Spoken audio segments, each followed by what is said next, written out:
Good afternoon. Welcome back.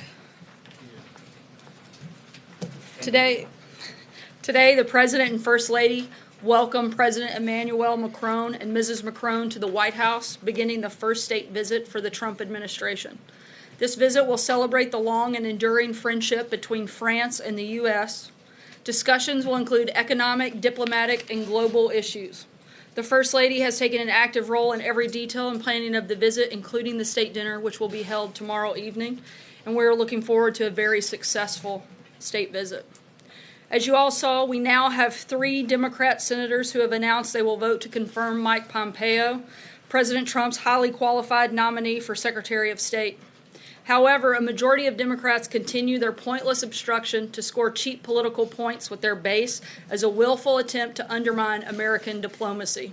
Regardless, the President is looking forward to Mike Pompeo's confirmation so he can continue doing an incredible job on behalf of the American people. I also want to commend the heroic actions of James Shaw, Jr. early Sunday morning at a Waffle House in Tennessee. Mr. Shaw saved lives when he wrestled a gun from an active shooter who had opened fire. The President offers his condolences to the victims and their families. He is monitoring the ongoing situation, and the White House is in regular contact with state and local officials.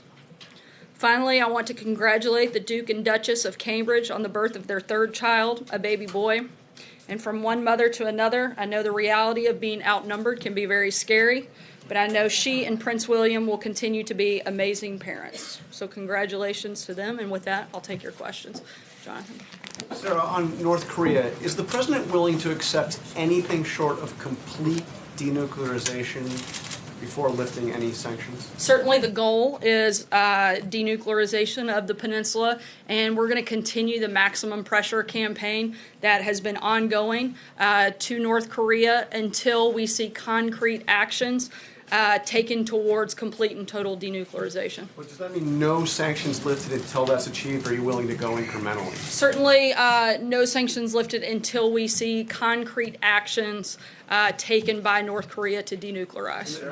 When the President said in his tweet that they had agreed to denuclearize, where did they do that? Have they already agreed to do that? Certainly in a number of the conversations, including the comments I'd refer you back to, also South Korean President Moon, who has said that North Korea has expressed a will for complete denuclearization, and certainly that's the focus of any conversation and negotiation that the United States will have with North Korea. Steve? Sarah, to what extent will the Iran nuclear deal come up in the conversation between the President and President Macron? And what does President Trump want to hear from Macron on this thing? Look, I'm not going to get ahead of any conversations that we expect to take place over the next couple of days. As you know, they just landed a few minutes ago and haven't even arrived here at the White House. I'm not going to presume what those conversations will look like. We certainly expect that will be part of the conversation, and we'll keep you posted if we have any specific details to put out about that. Is the President still leaning toward decertifying the deal when it comes up again on May 12th? I don't have any announcements on that front, but the President has been extremely clear that he thinks it's a bad deal. That certainly has not changed. Jim? I wanted to ask you a question, sort of following up on what you were asked this morning about Michael Cohen. It was noticed by some that you didn't close the door one way or the other on the President pardoning Michael Cohen. What is your what's your read on that right now? It's hard to close the door on something that hasn't taken place. I don't like to discuss or comment on hypothetical situations that may or may not ever happen. I would refer you to personal attorneys to comment on anything specific regarding that case, but we don't have anything at this point. I'll just ask you about a tweet that the President put out last week. He tweeted a lot over the weekend, but last week he said he was talking about sanctuary cities in California and saying there's a revolution going on in California. So many sanctuary areas want out of this ridiculous crime-infested and breeding concept. We haven't had a chance to ask you about that tweet. When he used the word breeding, was he making a derogatory term about Latinos in California, that they breed a lot or that they're prone to breeding? No, he's talking about the problem itself growing and getting bigger. Sorry, I've answered a couple. Justin, go ahead. I also wanted to follow up on a couple of the President's tweets. The first was earlier this morning. I'm wondering if you could explain the President's tweet that he had ordered DHS not to allow large caravans of individuals into the country. So if you can say both what specifically he ordered DHS to do and what that would mean for individuals claiming refugee status within the United States. So the president continues to monitor the ongoing situation. A sovereign nation that cannot defend its borders will no longer be a sovereign nation. The Trump administration is committed to enforcing our immigration laws, whether people are part of the caravan or not. If you enter the United States illegally, let me be clear, you've broken the law, and we will enforce the law through prosecution of illegal borders. While we are committed to doing everything we can on the border to secure our nation, we need Congress to do their job as well and to pass legislation to close the legal loopholes and prevent us from securing our borders and protecting Americans. The other tweet that the president did over the weekend, he said that he didn't see Michael Cohen flipping to get out of trouble with the government. I guess that prompts two questions. The first is what the president believes his personal attorney might have done to get him in trouble with the government, and secondly, what the president's done that he is worried Michael Cohen could flip about. The president's been clear that he hasn't done anything wrong. I think we've stated that about 1,000 times. Beyond that, I don't have anything to add beyond the president's tweet. Matthew? Thanks, Sarah. There have been a number of documented cases in the press recently of EPA Administrator Pruitt at least appearing to be dishonest about requesting raises for aides, about his relationship with a lobbyist who had business before the EPA, to name two. Is the White House concerned at all about this pattern, and is there concern about him testifying before Congress on Thursday as scheduled, where these issues are probably going to come up? We're continuing to review a number of the reports that you mentioned, and we'll let you know if we have any changes on that front. Ashley? Sarah, President Macron is hoping that a proposed side deal between U.S. and European powers could strengthen the Iran deal enough that President Trump would feel comfortable staying in it. So is that sort of a fool's errand, and the president has said it's a bad deal? Does he believe there's anything that could be done to fix it in a way he would be comfortable with? Again, I'm not going to get ahead of any potential conversations that are going to take place over the next couple of days, but as the administration has policy announcements, we'll be sure to share them with you. Mara? Thank you, Sarah. Just to go back to Jonathan's question about North Korea, the president tweeted pretty flatly, they have agreed to denuclearization, and then you're saying that they're just agreed to talk about it. What is the president's definition of complete denuclearization? Again, I'm not going to negotiate with you guys. I'm going to leave that to the president and Kim Jong-un to walk through what some of those details would look like when that meeting takes place. But I can be very clear that we expect it not to just be mentioned in words, but there have to be concrete actions that take place towards total denuclearization of the peninsula. Does that mean removing all nukes, our nukes? And Again, their I'm not nukes? going to get into the negotiations of what will take place and what the agreement will look like, but there have to be concrete actions that stop the denuclearization of the peninsula. President Macron appears to have a very robust agenda coming to Washington. He wants to change the president's mind on a lot of different things, on the Iran nuclear deal, on keeping U.S. troops in Syria, on tariffs, and maybe even on the Paris Climate Accord. Does he have an open mind? Is it possible that he will change his mind after President Macron gets through with him? I think that I feel very confident that we have the best negotiator at the table. Look, you have two leaders that have an incredibly good. Hold on, let me finish. Let me finish. That's not what I said. I said that we have a great negotiator at the table. I certainly was not commenting on President Macron's abilities, simply stating the obvious that we have an incredibly good negotiator at the table for the United States. But what you do have are two leaders who have a great deal of respect for one another, who have a great friendship, certainly both have a great deal of interest in doing what is best for their country, but being able to have very open and candid conversations because of the relationship, not only that the leaders have built, but that has existed between the two countries long before either of these individuals arrived on the scene. And we're going to continue that relationship, but I think we can expect this to be a very productive and very positive state visit for both countries. Could the I said for president both change countries. his mind on some of Again, these I'm not things? going to get ahead of conversations that are going to take place, but as we have any policy announcements, I'm sure you guys will be the first to know. Again, the president wants to make good deals for this country, and if he feels like he can make a good deal that benefits this country, he's certainly going to engage in those conversations. Peter? Sarah, why should North Korea believe that the U.S. is an honest broker when the president has said publicly that he would like to get out of the deal the U.S. and others made with Iran? Look, the president's been clear from day one that he thinks that's a bad deal. I don't think any deal that he would sign and agree to he would consider a bad deal. The president wants to do what is in the best interest. The president wants to do what is in the best interest of our country and even in the world, and particularly having North Korea and the Korean Peninsula free of nuclear weapons, I think is a good thing for everybody, and I think even you would be hard-pressed to find something different. Steve? What you said Sorry, about Peter, I've got tight time. I'm going to keep moving. I think we Steve? Yeah, Sarah, I just want to follow up on that about North Korea. I'm wondering what gives you any optimism that the North Koreans are really looking to denuclearize because of the statements that they're making. Everybody seems to be jumping on the very positive aspects of the statements, but they're also saying over the weekend that their completion of the nuclear arsenal, which they call their powerful treasured sword, firmly guarantees forever the country's security and well-being. That doesn't sound like any wiggle room on denuclearization. Certainly, we're not going to make mistakes from previous administrations, and we're not going to take the North Koreans simply at their word. Like I said before, and we've said many times before, the maximum pressure campaign is going to continue until we see concrete actions taken by, look, we're not naive in this process. We've seen some steps in the right direction, but we have a long way to go. We also have seen a major change in what has taken place in the past by having our allies and partners in the region step up and do much more than they have in the past. China has taken a more active role in putting pressure on North Korea. They can certainly do more. We hope they will and will continue working with us. And that's all at the direction and because of the relationship that the president has built with President Xi of China.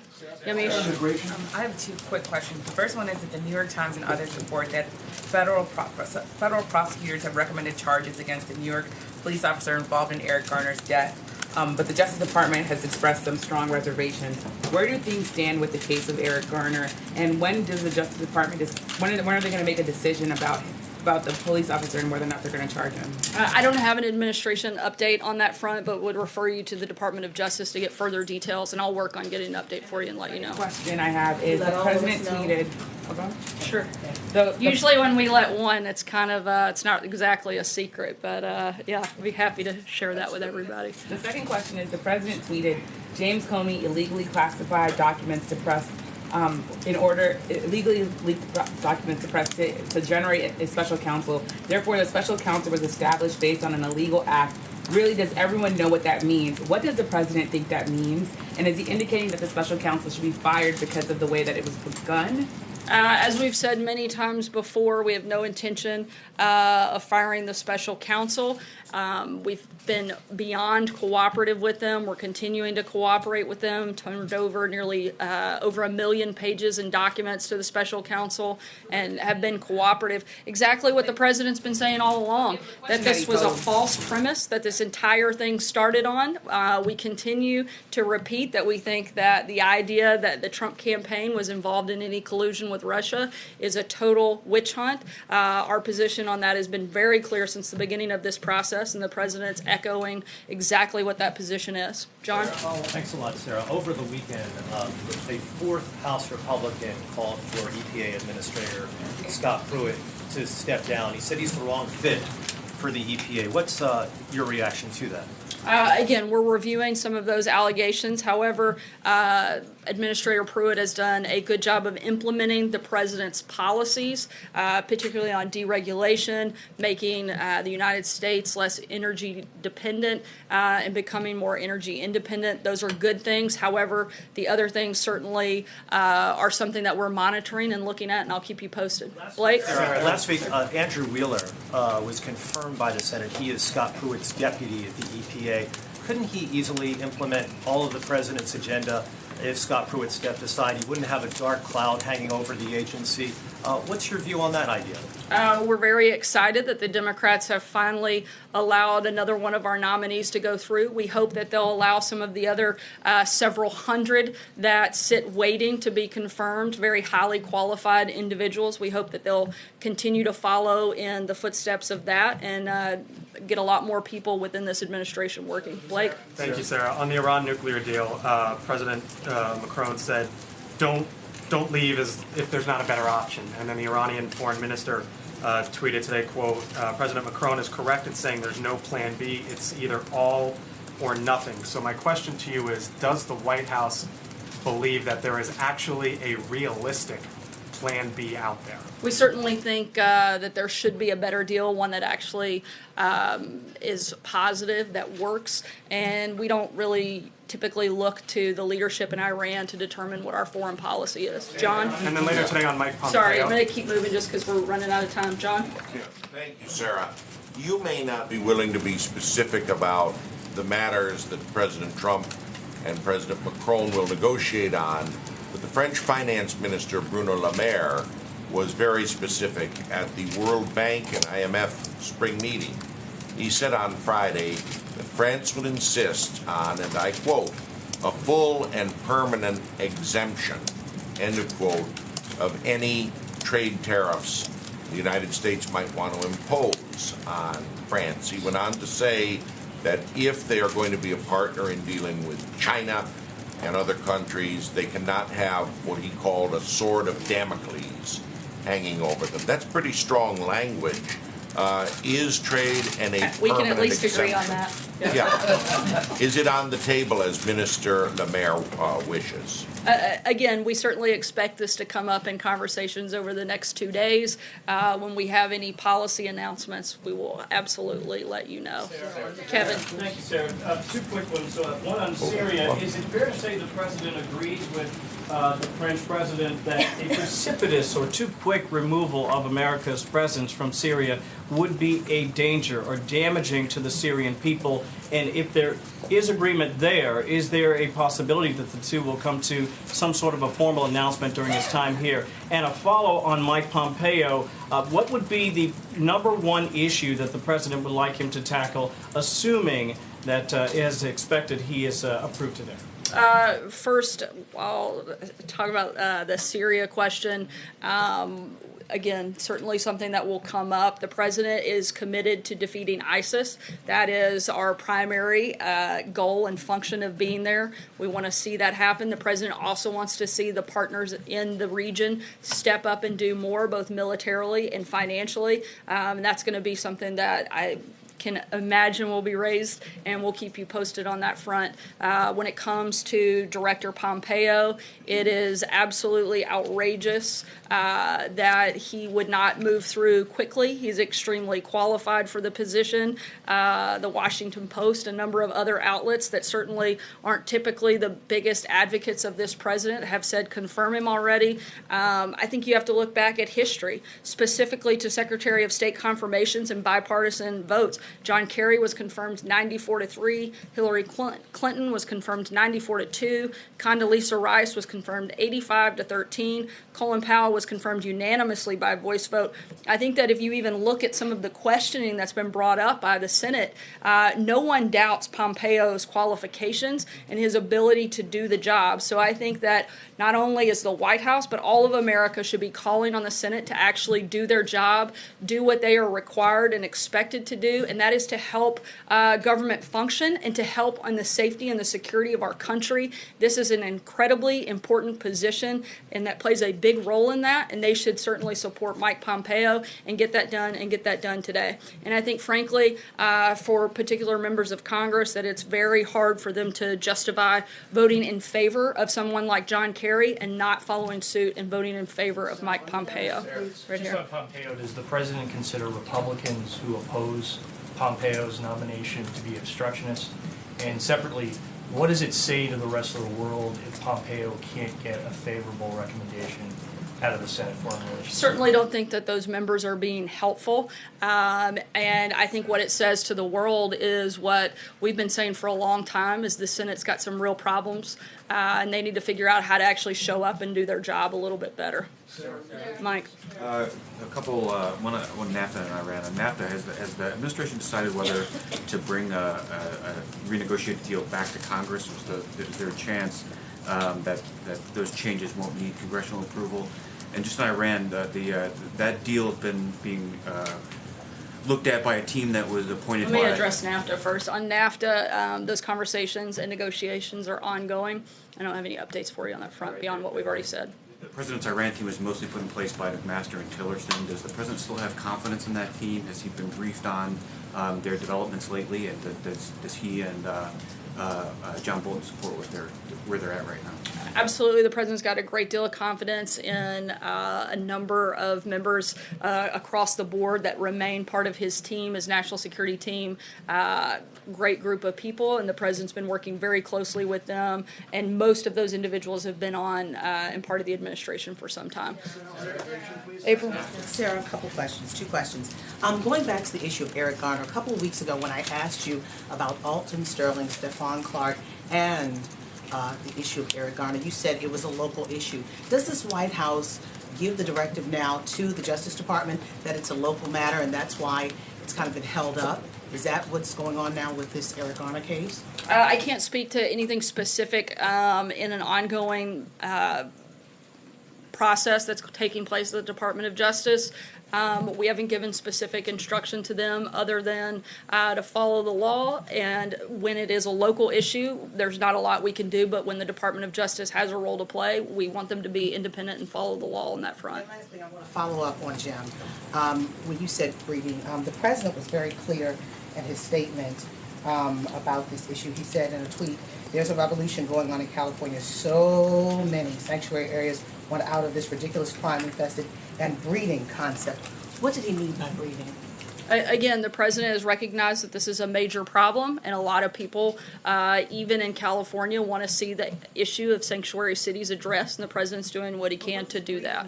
What does breeding mean to this President? Because when you think of breeding, you think of animals breeding, populating. I'm not going to begin to think what you think. Certainly, I think that it can mean a lot of things to a lot of people, but the President is talking about a growing problem, and I addressed that with Jim. I don't have anything else to add. Lolly? Thank you. I wanted to ask you about Afghanistan. There has been quite a number of attacks in Afghanistan the last few days. This is the first fighting season after President announced his South Asia policy. How do you see the situation in Afghanistan now? I'm sorry, what was the last part of your question? How do you see the situation in Afghanistan now? We're continuing to move forward with the strategy that was announced, and I don't have any other policy announcements at this time. I'll take one last question. Brian? Thank you very much. Two quick questions. One, just to define what the President meant about breeding. To be specific, he's not talking about people having babies, yes?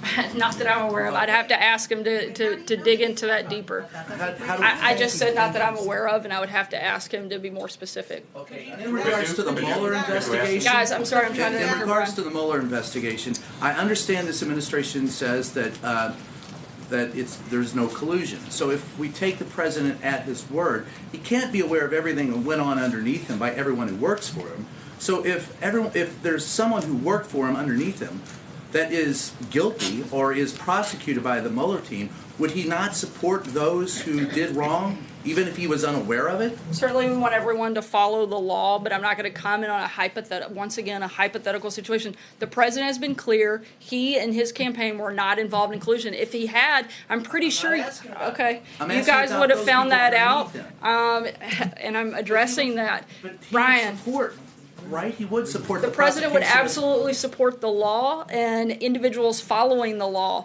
What the President doesn't support is a year wasted distracting the world and the country from the great things that are happening in this country, from talking about issues that Americans actually care about. That's what the President would probably tell you to stay focused on. And with that, thanks, guys. We'll see you tomorrow. Thank you, sir.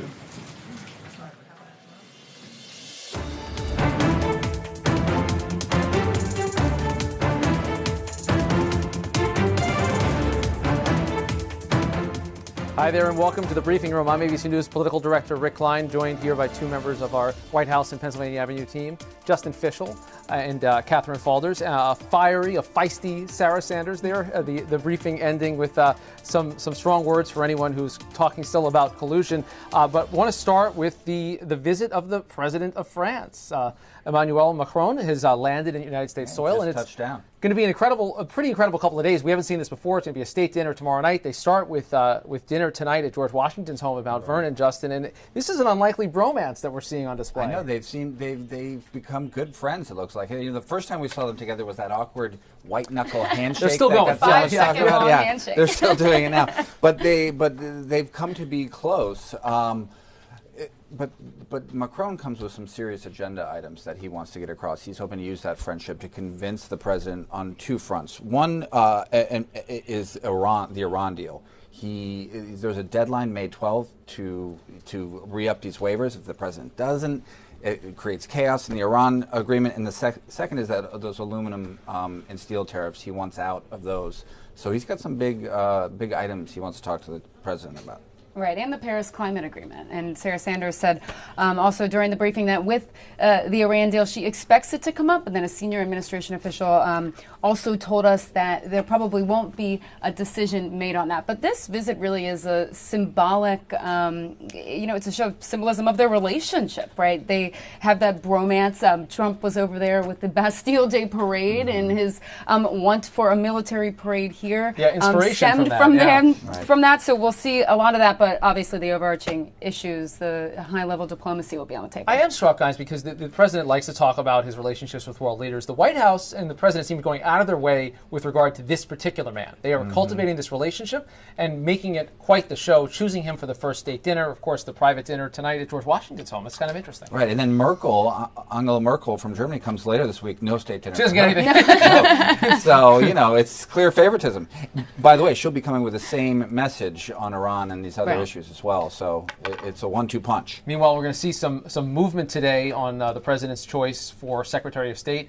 Mike Pompeo, fresh off that trip to North Korea a couple of weeks ago, has his committee vote today. It looks like it's not going to go forward in committee, but he's got the votes on the floor. Let's turn to John Carl, because, John, I heard the White House today still making this quite a political wedge issue. A lot of anger from the White House podium over the fact that Pompeo is going to have to languish for a little while. Absolutely, and he's going to have this extraordinary circumstance of going to a vote in the full Senate without having a positive recommendation from the committee. I don't think this has happened, Rick, with a cabinet secretary since you remember well, because I think you were there covering it, the John Tower nomination to be Secretary of Defense went through the Armed Services Committee with a negative recommendation, and he went down before the full Senate was not confirmed. Pompeo will be confirmed, and we've seen 3 Democrats, by my count, who have come forward to say that they will vote for him in the full Senate. So despite the fact that you have this extraordinary circumstance in the Foreign Relations Committee, it looks like he will ultimately be confirmed.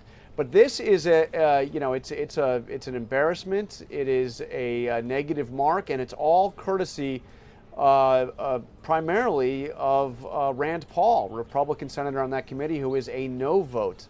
Republicans have the majority in the Senate and on that committee. If they were all on the same page, this would be going through. But Rand Paul, despite the personal intervention of the president, calls he has received directly from the president, is, as of this moment, still a no vote.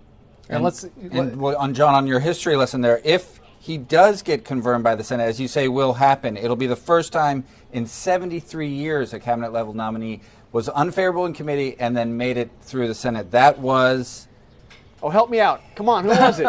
Henry Wallace. Henry Wallace, Secretary of Commerce, 1945. Of course. Let's turn to Mary Bruce on this. You heard from the White House the pressure they're applying right now on Rand Paul. You voted for John Kerry. Sarah Sanders says, how can you vote for John Kerry as a Republican and then against Mike Pompeo? I'm interested in watching, though, as well, these red state Democrats. So far, 3, Heidi Heitkamp from North Dakota, Joe Manchin from West Virginia, Joe Donnelly from Indiana. It's going to be a tough position for some of these folks, especially the ones up for re-election in red states, if they are going to be the holdouts on this, given the White House firepower. Yeah, and there's no question that they're thinking about those midterms coming up as they make this decision here. Look, you do have those 3 red state Democrats now coming out saying they'll vote for Pompeo when his vote comes before the full Senate. And that, if you're looking at the math, that offsets then the 3 Republicans who so far are either a no or won't be present. That, of course, is Rand Paul, John McCain, who's still recovering at home in Arizona, and Jeff Flake of Arizona, who is still undecided and possibly might also be a no. That would give Pompeo, with the assist of the vice president, enough votes to pass. So regardless of the drama today, it does seem that he's headed to being Secretary of State. But man, this is an ugly process. And look, you actually have people on the Foreign Relations Committee who voted for him to be CIA director now saying no when it comes to him being Secretary of State. That's Tim Kaine of Virginia, Jean Shaheen of New Hampshire. And they argue, well, look, it's a different ballgame now. That CIA director is one thing, but they're concerned about whether he will be enough of a check on this president as Secretary of State. They're concerned about his well-known hawkish positions on everything from Iran to Syria, and they say they simply can't support him as Secretary of State. Now, Republicans will say this is all, just a political mumbo-jumbo, and there is no question that this vote in this committee today in many ways is sort of a proxy vote on the president's foreign policy, a chance for a lot of these members to sort of put their feet down and make clear what they think about the direction that this administration is going in. And maybe one argument for keeping the cabinet relatively intact if you're the White House, given how bruising this will be. John, I want to get you on our next topic as well before we have to let you go. The pardons. The president's thinking about pardons. He's tweeting about pardons for Jack Johnson, the long deceased former heavyweight champion, talking openly about that. We know that he's used previous pardons to send a message, but all this Michael Cohen stuff, the White House, it was kind of an odd answer from Sarah Sanders a few moments ago, saying she won't close the door to something that didn't happen, not ruling out a pardon, but kind of doing it in a weird way. Well, it's just purely a hypothetical here, Rick. We don't do those. You're right, John. We just don't do hypotheticals. No, what is notable in the answer is that the White House is absolutely not ruling out a pardon. Of course, they're not going to advertise that they're going to pardon or thinking about pardoning.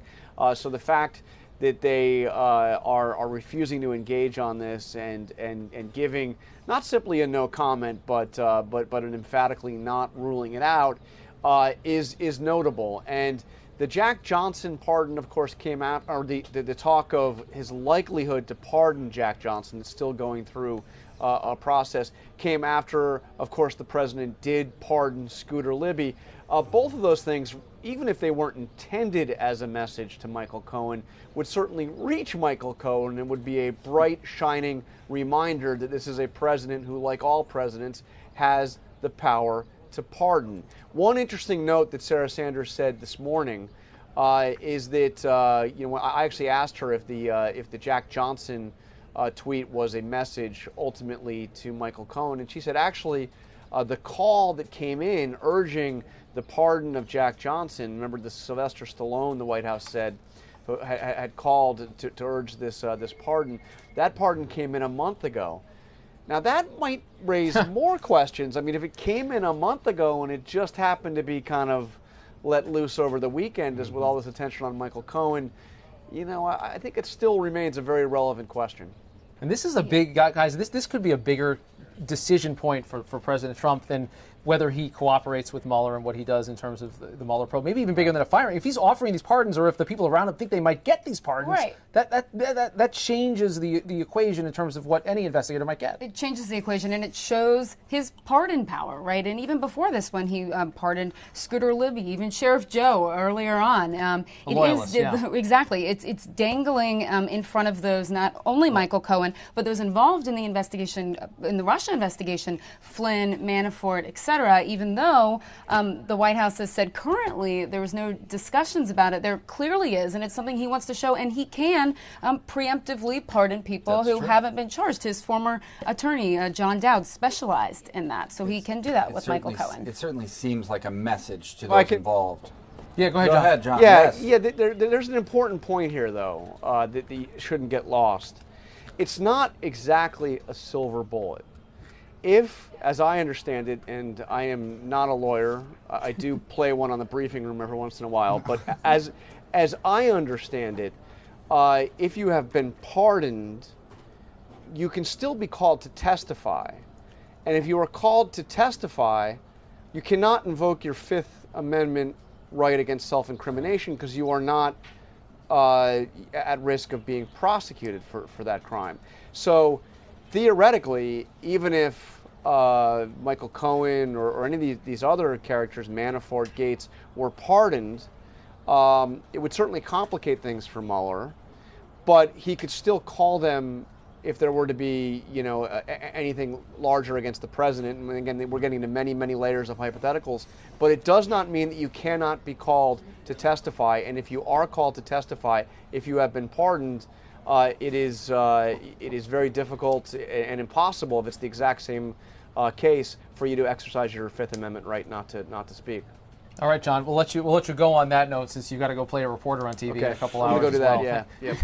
Thanks. Thanks, John. But as we mentioned, though, a big moment on this. The president also used some tweets over the weekend to take something of victory lap on North Korea. I mean, in terms of where we are, I'm not sure that aligns exactly where the president claims that we are. And we heard the White House say today that the lifting of sanctions would require concrete actions, not full denuclearization, though. He said over the weekend in a tweet that they've agreed, quote, agreed to denuclearize. Well, that'd be a big deal. That's like the whole thing. That's like the whole negotiation. It's like, why even go over there? Why even do the meeting now? They've agreed to suspend.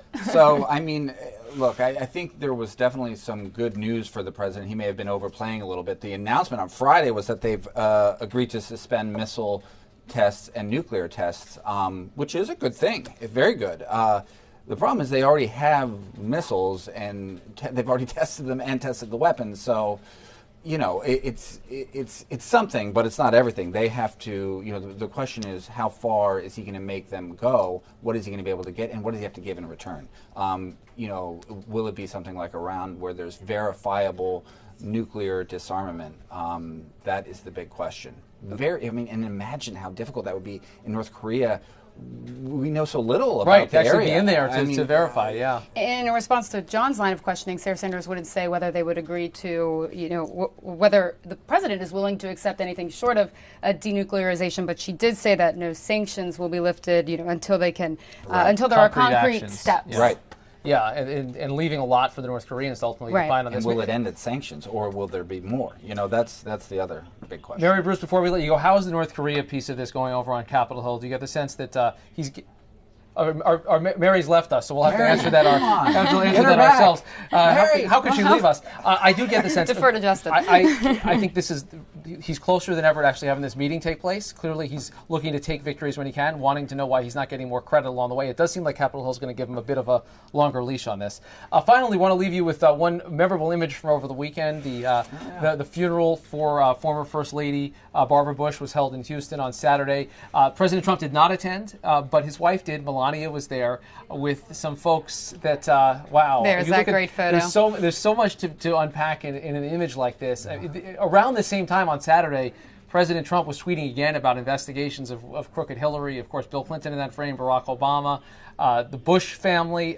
It's interesting to me that Melania would be the delegate for something like this, the person named like this. Well, you know, I looked into that last week. It's not atypical. It's, in fact, the president, there were some First Lady deaths during President Obama's tenure. He did not attend any of those funerals. So it's not as if this president was not invited or something. Sure. There was, I don't think there was any, you know. It's not atypical for presidents not to attend these. Yeah. Melania looked comfortable there, though. I mean, you see the little She pictures did. that It we was a saw. great photo. A great photo, and it's going to be a big moment for her now. This is her first state dinner. She's been very involved. In fact, there was just a photo put out by the White House a few moments ago of her getting ready for these preparations of the state dinner tomorrow night with the Macrons. Very involved. Her first opportunity to really play hostess at the White House. So I know they're looking forward to that. All right, that does it for this edition of The Briefing Room. Download the ABC News app, and you can watch us at abcnews.com. For Justin Fischel and Catherine Folders, I'm Rick Klein. Watch us next time.